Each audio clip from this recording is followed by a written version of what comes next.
बोल मराठी नाही तुला नहीं आता मुझे मराठी। हिंदी मराठी बोल। This is what happening in Maharashtra currently. Maharashtra में रहना है तो मराठी आनी ही चाहिए, और अगर आपको मराठी बोलनी नहीं आती तो गेट लॉस्ट फ्रॉम महाराष्ट्र। ये कहना है कुछ लोगों का जो महाराष्ट्र को खुद की पर्सनल प्रॉपर्टी समझते हैं। They are the people who needs to understand what constitution of India says about all these things. आइए जानते हैं इसके बारे में थोड़ा सा डिटेल में। As per section 19(1)(a of constitution of India, every citizen of India has right to freedom of speech and expression. अब वो एक्सप्रेशन वो हिंदी में करना चाहते हैं, इंग्लिश में करना चाहते हैं, एज अ सिटीजन वो कर सकते हैं, और इसके लिए उनको कोई भी नहीं रोकेगा, स्पेशली उनके fellow citizen. Then comes the next section, that is section 29(1). It says any section of the citizens residing in the territory of India or any part thereof having a distinct language, script or culture of its own shall have the right to conserve the same। अब इन दोनों rights के according आप जो language बोलना चाहो आप बोल सकते हो, पर हाँ इन राइट्स पर कुछ रीजनेबल रिस्ट्रिक्शंस जरूर लगाई जा सकती हैं। जैसा कि आपने इस वीडियो में देखा, एक सिटीजन को उसकी लैंग्वेज के लिए हरास किया जा रहा है ऑन द रोड, ये कोई रीजनेबल रिस्ट्रिक्शन नहीं है। रीजनेबल रिस्ट्रिक्शन स्टेट लगा सकती है, ना कि कोई प्राइवेट पर्सन।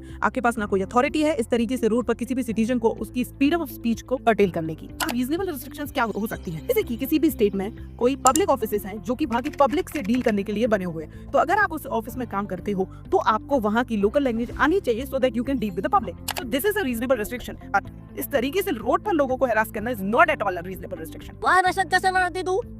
तेरी मागी से रहत मानिक तात कर। अब इनसे ये पूछ रहे हैं कि भाई अगर तुमको मराठी नहीं आती है तो आप महाराष्ट्र में कैसे रह रही हो? ये रह रही हैं बिकॉज़ आर्टिकल 91(e) इनको ये राइट प्रोवाइड करता है कि ये जहाँ चाहें, जहाँ सेटल होना चाहे, इंडिया के किसी भी पार्ट में सेटल हो सकती हैं। India is a country where diverse culture and languages has been follow, पर इसका मतलब ये बिल्कुल नहीं है कि आप अपना कल्चर या फिर लैंग्वेज किसी दूसरे पर्सन पर थोपे। हाँ, हमारी एज इंडियन सिटीजन ये जिम्मेदारी जरूर है कि हम एक दूसरे के कल्चर और लैंग्वेजेस का रिस्पेक्ट करें। For more such videos do follow legal para बताएं।